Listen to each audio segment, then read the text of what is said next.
Hello again. Today I wanted to talk about something that I am trying to do myself. If I find myself thinking too much about how the narcissist's life is just going so well right now, right? And I get really bitter sometimes thinking about how this awful person has all of these things that I really want. And so the main thing to remember, if you've been recently discarded, or even not so recently, if you find yourself having these thoughts and getting bitter like I've been doing, none of it is real, right? So everything that they presented to you was very strategic, either to make you feel shitty, to make you feel jealous, to gaslight you into thinking any number of things are true that were not really true.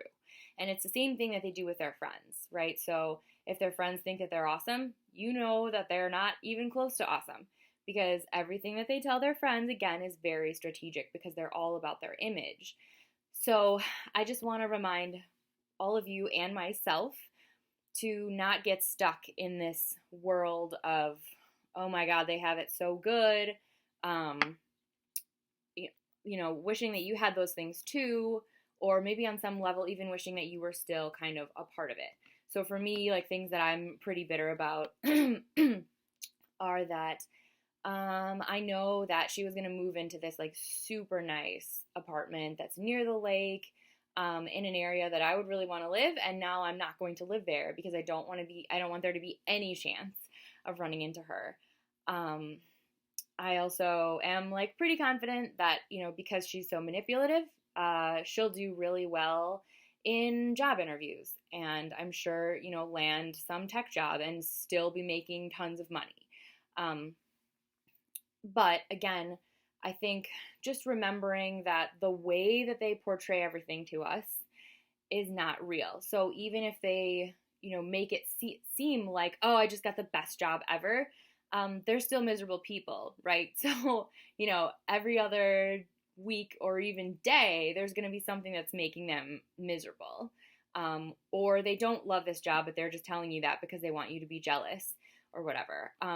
So even if on the outside it appears like they have things going on that are great, again, they'll always be miserable. And so we should redirect our brains into remembering that everything that we hear from them and about them is intentional, and it is a created reality that they manufactured, and it is not what it looks like. And so I think this is also why it's really important to go no contact, for real, no contact, because they will continue to poke at you in these ways that they know how to make you feel shitty.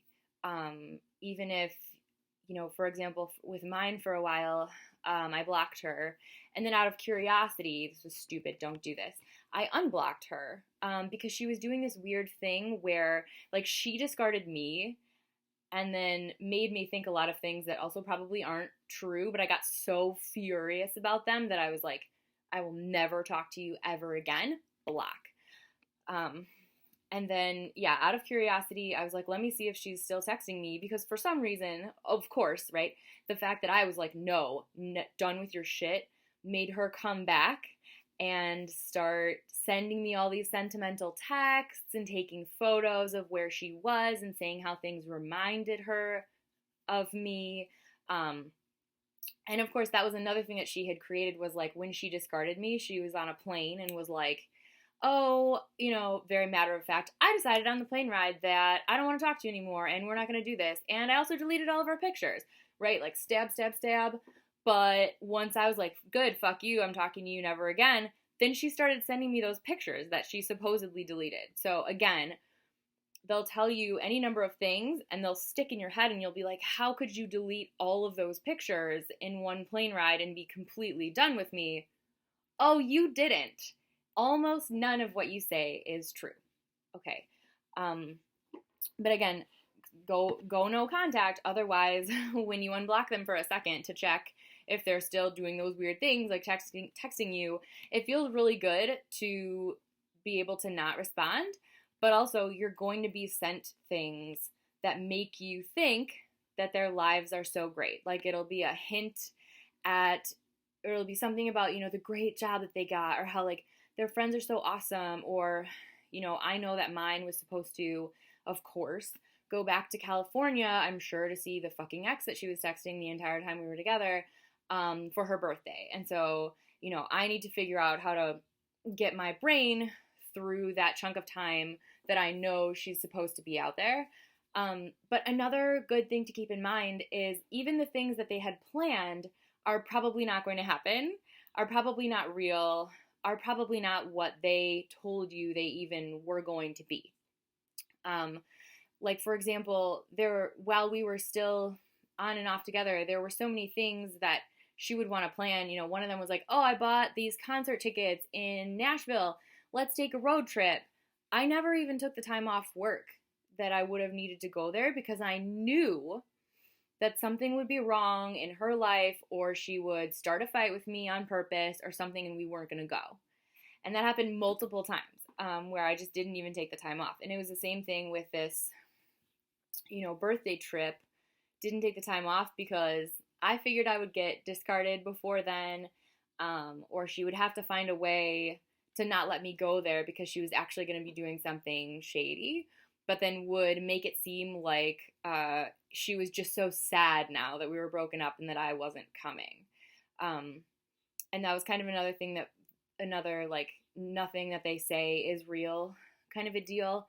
I would get irritated every time she was out in California because she really wasn't talking to any of her friends about me. I think probably because they knew that she was still kind of hanging on to this ex, and she would have looked bad, right, if she had been talking to both of us, since it's all about her image. So she really never let me connect with any of her friends. And she would text me lots of things and pictures and about what they were doing while she was with her family. And then she would spend the rest of the time with God knows who, and would stop texting me any photos or anything about what she was doing. And just a couple times a day would send me like, thinking about you, miss you. Seriously, just that, a couple times a day. And that was it. Every time she'd go out to California. And so when I brought up, that's not a real relationship. I feel really distant from you. I don't know why I have to disappear from your life every time you're out there.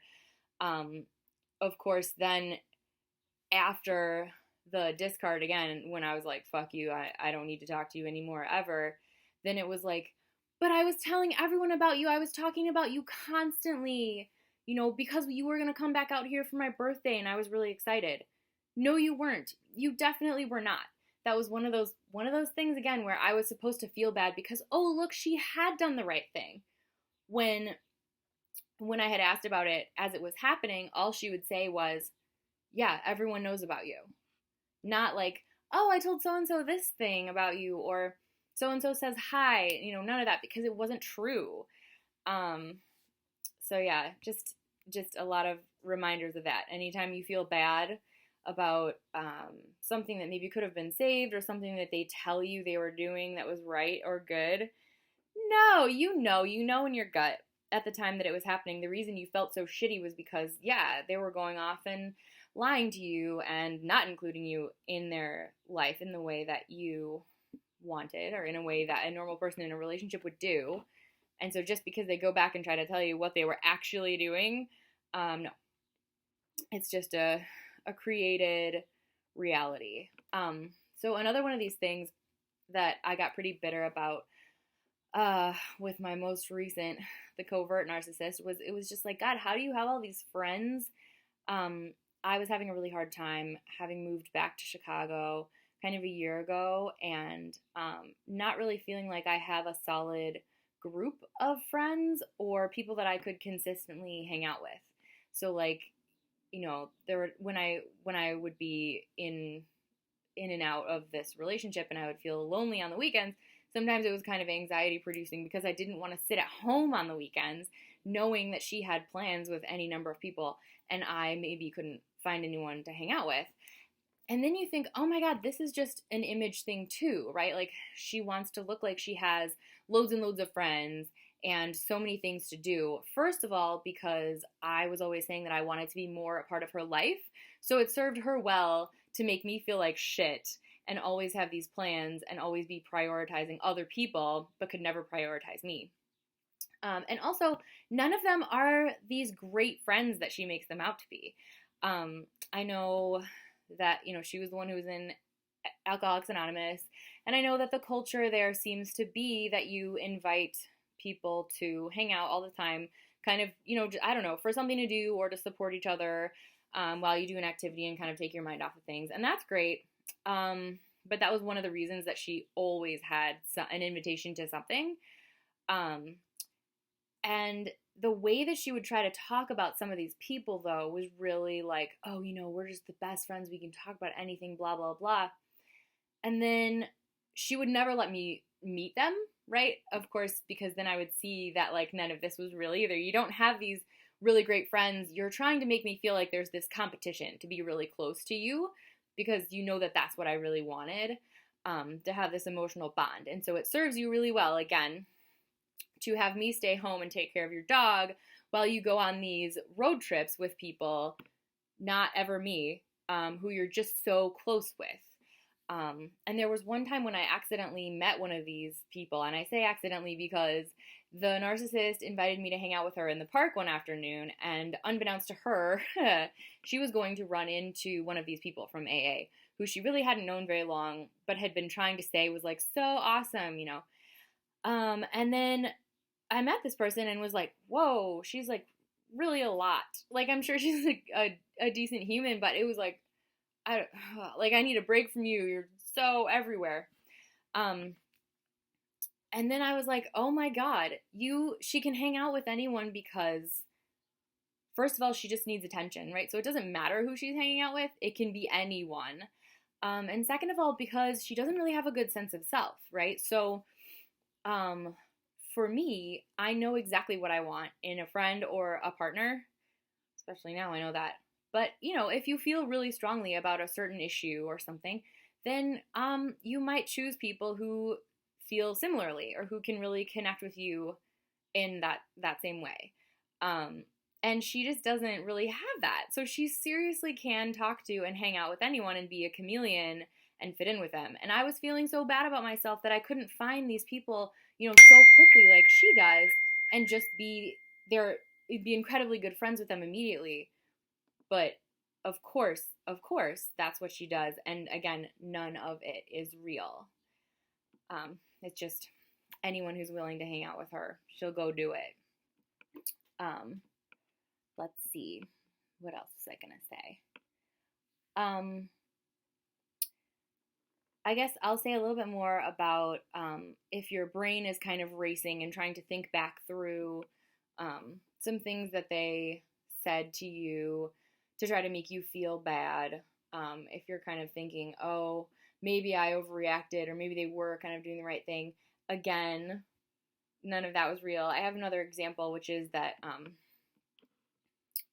she, wouldn't give me any of her time. Again, like wanted to see me once a week. And then had hours and hours to hang out with like anybody else who wasn't me. And then she decided to join a softball team without telling me on the one day that we would normally see each other.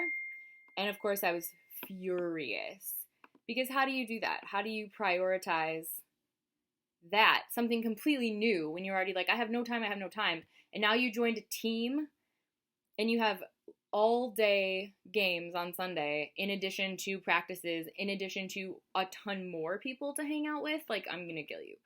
And then of course when I got really angry, then she would say, well, I was going to talk, the reason I wanted to see you today was because I wanted to have a calm conversation about this with you, and I actually thought it would be something nice that we could do together.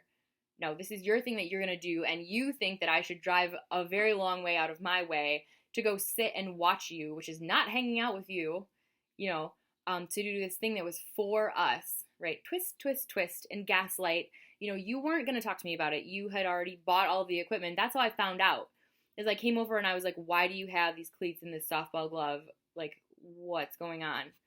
Oh, sure enough, your sponsor invited you to be on this team, and you can't say no to her because she's God or something to you. So, nothing about us matters at all. you're going to go do whatever the hell you want. But again, that she wasn't doing the right thing. She wasn't going to talk to me about it. She absolutely made a very, very selfish move. So every time I think about that, or I get so angry that, she's like having fun in this softball league, I'm like, that was the most selfish move. She didn't do it right. She tried to make me feel bad for knowing that she's a dick. And it's just not going to happen. I'm not going to feel bad about that. I think also remembering just the fact that, again, when I get really bitter, I don't know who else out there is getting bitter. I'll speak for myself. Whenever I get really bitter about how great their life is probably going, I try to think back to the grandiosity part of narcissism and how, one of the reasons it's fun to be with them, you think, is because they're always having a crazy, spontaneous idea, or again, like buying concert tickets in another state and stuff that's like, wait, you didn't think about any of the logistics, right? They don't have the forethought to plan it out, but they just are like, blah. And if you agree to do it with them, it seems like, oh, this adventure, when really it's kind of just irresponsible and it's probably not even going to happen. So again, thinking back to all the things that they told you they were going to do, or if they're hoovering you, they're probably telling you more things that they're supposedly planning that also are never going to happen. So don't fall for that. But yeah, the grandiosity and how things never happen, in addition to, at least with mine, at least the covert one, there was always something wrong. Like pretty little things sometimes that would not throw off anybody else, would make her sit in bed all day, calling her friends or whatever, trying to get support from whoever, which is really just attention, supply.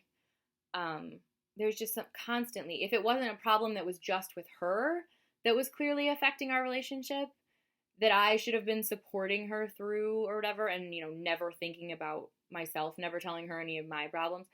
If it wasn't that, then it was her starting a fight with me. Like, I seriously don't think that we got through a full week ever in the, kind of lot of months that we were together without her starting a fight on purpose. I know the feeling when, everything is fine and actually you're about to do something nice for them, like you have a plan for the day, and then they sabotage it and then somehow, make it all your fault.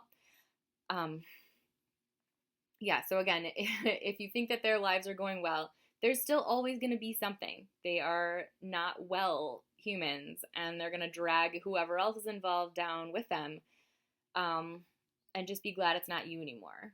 So, again, keep in mind that however they spin things, it's not real. The last thing I'll say is, again, right after her lovely discard with the, I don't care anymore, we shouldn't talk, return my stuff, and by the way, I deleted all of our pictures.